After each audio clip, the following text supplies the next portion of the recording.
अस्सलाम वालेकुम दोस्तों, क्या हाल चाल है। आई होप कि आप लोग सब खैरियत से होंगे, रमज़ान के रोज़े रख रहे होंगे और सोशल डिस्टेंस का भी ख्याल कर रहे होंगे। ज़ाहिर बात है, कोरोना वायरस है। दोस्तों, आज का हमारा टॉपिक है एक बहुत ही इंपॉर्टेंट टॉपिक है हमारी सोसाइटी में। इसमें बहुत सारे इश्यूज़ हैं और इससे बहुत सारे रिलेशनशिप ख़राब होते हैं।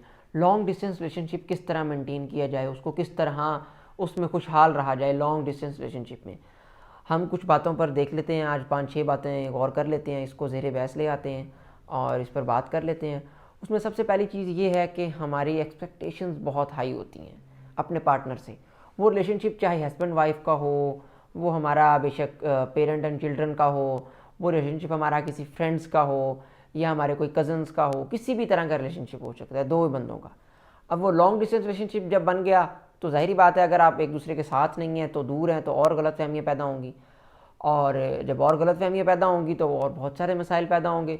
अगर हस्बैंड वाइफ है तो ऑब्वियसली इसमें डाइवोर्स रेट ज़्यादा होगा। अगर कॉन्फ्लिक्ट ज़्यादा हो गए हैं तो हम इसमें कोई चीज़ें देख लेते हैं।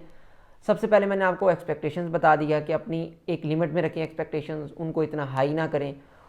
उतना रखें कि जितना आपकी उम्मीद पर अगला इंसान भी उतर सके, आपका पार्टनर उतर सके।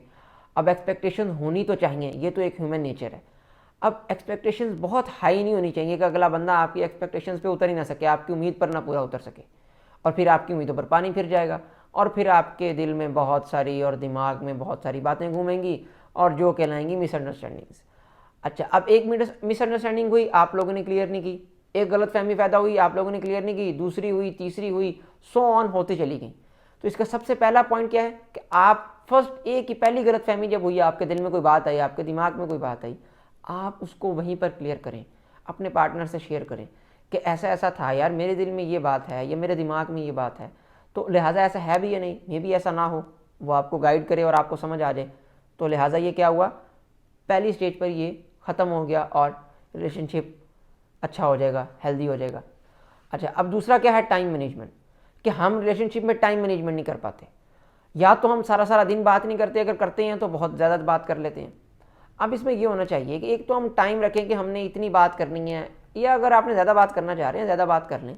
मगर उसमें ये होता है कि अगर किसी की 10 घंटे बात नहीं हुई तो वो ये समझता है कि मेरा पार्टनर मुझसे नाराज़ है या मुझे छोड़ना चाहता है या इस तरह का कुछ है। भाई, इस तरह का कुछ नहीं है। अगर आपका पार्टनर आपके साथ सिंसियर है, आप पर ट्रस्ट करता है या आपके साथ वो रहना चाहता है, आप 10 दिन भी बात नहीं करेंगे, 11वें दिन भी वैसे ही बात होगी जैसे 11 दिन पहले हुई थी। ये क्या था कि ट्रस्ट था। टाइम का इशू नहीं होता। 10 दिन बात ना हुई, अगर उसके बाद भी बात होगी, दोस्त वही है जो सच्चा है। अगर 10 दिन बाद भी वही है तो अगर वो ठीक है तो वो आपके साथ रहेगा। पहली बात तो ये सारी बात है। 100 इन्वायरमेंटल फैक्टर्स हैं, हमारे सोशल लाइफ है और बहुत सारे मसले मसाइल हैं, जॉब है, हमारे पेरेंट्स हैं, हमारी फैमिली है, बहुत सारे मसले मसाइल हो जाते हैं। इंसान बिजी होता है, बहुत ज़्यादा बात नहीं कर सकता। तो इसमें पहली बात है कि आपने घबराना नहीं है। अगर 10 दिन बात नहीं हुई तो इस बात को इतना नहीं ले लेना सर के ऊपर कि बस अब हमारा रिलेशनशिप ख़राब हो जाएगा। कोई मिसअंडरस्टैंडिंग पैदा नहीं करनी।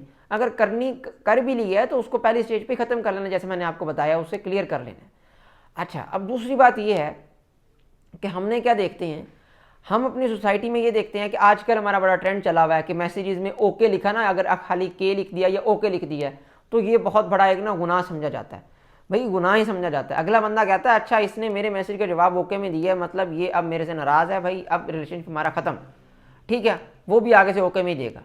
देखिए, आज से पहले ऐसे नहीं था। ये तो अब स्माइलीज़ वगैरह आ चुकी हैं, बहुत सारी चीज़ें डिफरेंट हो चुकी हैं, बहुत सारे इमोजीज आ चुके हैं, उनमें वो दिल है, वो बहुत सारी चीज़ें हैं, वो कार्टून्स बने हुए हैं। वो हमने एक उसको अडॉप्ट कर लिया, उस हैबिट हमने अपना ली है कि जब तक ऐसी कोई चीज़ हमें नहीं आएगी हमारा रिलेशनशिप सच्चा नहीं है।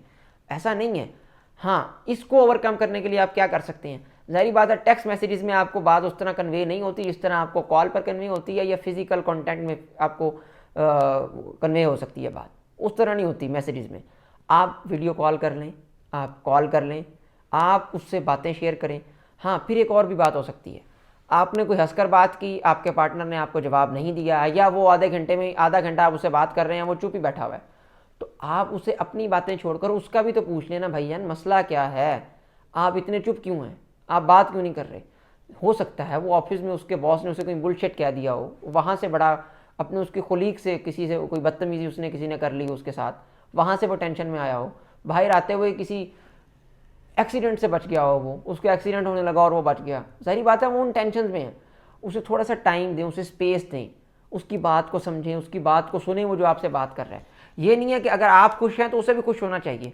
हर टाइम इस तरह नहीं हो सकता। आपका पार्टनर का मूड अगर और है तो आपका और है, तो जाहिर बात है उस चीज़ को अंडरस्टैंड करें। हर टाइम आपके मूड पर कोई नहीं चल सकता, चाहे वो आपका हस्बैंड है, चाहे वो आपकी वाइफ है, चाहे वो आपका दोस्त है, चाहे वो पेरेंट्स हैं। आप इस बात को अंडरस्टैंड कर लें। आपने खुद रियलाइज़ करना है कि यार हमने अपने रिलेशनशिप में स्पेस किस तरह देनी है, एक दूसरे को टाइम किस तरह देना है। तो लिहाजा इसमें काफ़ी सारी चीज़ें जो मैंने आपको बताई हैं कि मैसेजेस में कम से कम बात करें, कॉल कर लें जितना मौका मिल रहा है आपको, वीडियो कॉल कर लें। उसके अलावा आप जो एक्सपेक्टेशंस हैं अपनी वो एक लिमिट तक रखें, उसको इतना हाई ना कर लें। अगर वो यहाँ पर हैं तो उसे यहाँ पर ले आएँ, अगर वो यहाँ पर हैं तो उसे यहाँ पर ले आएँ। एक लेवल पर ला कर अपने जो पार्टनर है उससे बात करें, ठीक है। अगर आपकी एक्सपेक्टेशंस हाई होंगी, वो आपकी उम्मीद पर पूरा नहीं उतरेगा, तो फिर आप टेंशन का शिकार होंगे और फिर मिसअंडरस्टैंडिंग्स पैदा शुरू हो जाएंगी। ये आपने याद रखना है। इन चीज़ों को ओवरकम करें, तभी आपका रिलेशनशिप खुशहाल हो सकता है, आप लोग एक दूसरे के साथ हैप्पी रह सकते हैं और टेंशन का शिकार नहीं होंगे, डिप्रेस्ड नहीं होंगे। रिलेशनशिप बहुत लॉन्ग टर्म चलेगा, अच्छा चलेगा। अगर आप हस्बैंड वाइफ हैं तो इसमें आपके बच्चे बहुत, आपका लॉन्ग डिस्टेंस रिलेशनशिप में सबसे बड़ी बात आजकल ये है कि बच्चे इस चीज़ का शिकार हो रहे हैं। आपके जो बच्चे हैं वो भी इस चीज़ को देख रहे हैं कि हमारे पेरेंट्स एक दूसरे से दूर हैं, हमेशा लड़ रहे हैं, कॉन्फ्लिक्ट्स हैं। इन कॉन्फ्लिक्ट्स को दूर करना है आप लोगों ने। अपनी सोसाइटी का ख्याल रखना है, अपना ख्याल रखना है, अपने इर्द गिर्द वाले लोगों का ख्याल रखना है इस चीज़ में। अगर दो दोस्त हैं तो उनको भी देखना है कि हमने एक दूसरे को स्पेस देनी है, हमने एक दूसरे से बातें शेयर करनी है, एक दूसरे को समझना है। सिर्फ अपनी बात दूसरे को नहीं समझानी, उसकी भी समझनी है। मैं आपको छोटी सी मिसाल देता हूँ। हमारा दिल और दिमाग 24 घंटे हमें एक बात कहते हैं कि अपनी बात, आपकी बात जो है ना, आपकी बात वो दूसरे समझ लें, ठीक है। वो तभी समझ सकते हैं कि जब आप उनकी बात समझेंगे। हमेशा इस तरह नहीं होगा कि आपकी बात हर कोई समझेगा, आपको भी अगले की बात समझनी पड़ेगी, तभी चीज़ें सॉर्ट आउट हो सकती हैं और आपका रिलेशनशिप मज़ीद आगे बढ़ सकता है, अदरवाइज़ नहीं बढ़ सकता। तो आज हमने ये डिस्कस किया, ये थी आज की हमारी वीडियो। नेक्स्ट वीडियो में मैं आपके पास हाजिर हूँगा एक नए टॉपिक के साथ, एक नए इशू के साथ, और उसको किस तरह सॉल्व करते हैं वो भी हम आपको बताएंगे। तो अगर आपने हमारा चैनल पहले सब्सक्राइब नहीं किया तो उसको सब्सक्राइब करें और हमारी वीडियो को शेयर करें, इसमें लाइक करें। अगर आपको कोई फीडबैक है तो मुझे फीडबैक दें कमेंट सेक्शन में। और तब तक के लिए अपना ख्याल रखें, मुझे इजाज़त दें। नेक्स्ट वीडियो में इंशाल्लाह आपसे मुलाकात होती है, और तब तक के लिए अल्लाह हाफ़िज़।